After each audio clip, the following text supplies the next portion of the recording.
ఈ 14 నెలలు నెల్లూరు రూరల్లో వైఎస్ఆర్ కాంగ్రెస్ పార్టీ నాయకులకి చుక్కలు చూపించారు.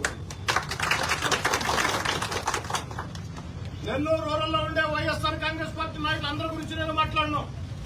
ఆ 18 నెలలు మా మీద మా వాళ్ల మీద దౌర్జన్యాలు చేసిన, అక్రమ కేసులు పెట్టిన, సోషల్ మీడియా దుర్మార్గ పోస్టింగ్లు పెట్టిన వైఎస్ఆర్ కాంగ్రెస్ పార్టీ ఆ నాయకులకి చుక్కలు చూపించి నరకం ఎట్టుంటుందో, వెంటాడితే వేటాడితే ఎట్టుంటుందో, నరకం ఎట్టుంటుందో, వెంటాడితే వేధిస్తే ఎట్టుంటుందో చూపించేవాడు.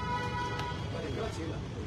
ఎందుకు చేయలేదంటే వైసీపీ నాయకులారా పండగ చేసుకుని చంద్రబాబు నాయుడు గారు మా చేతులు కట్టేశారు. చంద్రబాబు నాయుడు గారు మా చేతులు కట్టేశారు. లోకేష్ బాబు గారు అంగీకరించరు.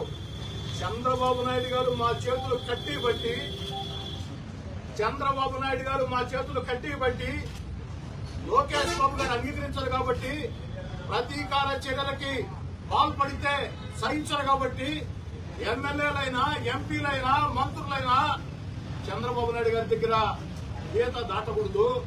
గీత దాటితే చంద్రబాబు నాయుడు గారు తాట తీస్తారు కాబట్టి, గీత దాటితే చంద్రబాబు నాయుడు గారు తాట తీస్తారు కాబట్టి ప్రతీకార చర్యలకి పాల్పడవద్దని స్పష్టంగా ఆదేశాలు ఇచ్చారు. కాబట్టి వారి ఆదేశాలని పూర్తిగా తప్పకుండా పాటిస్తూ చేతులు కట్టేసుకుని మా చేతులు కట్టేశారు కాబట్టి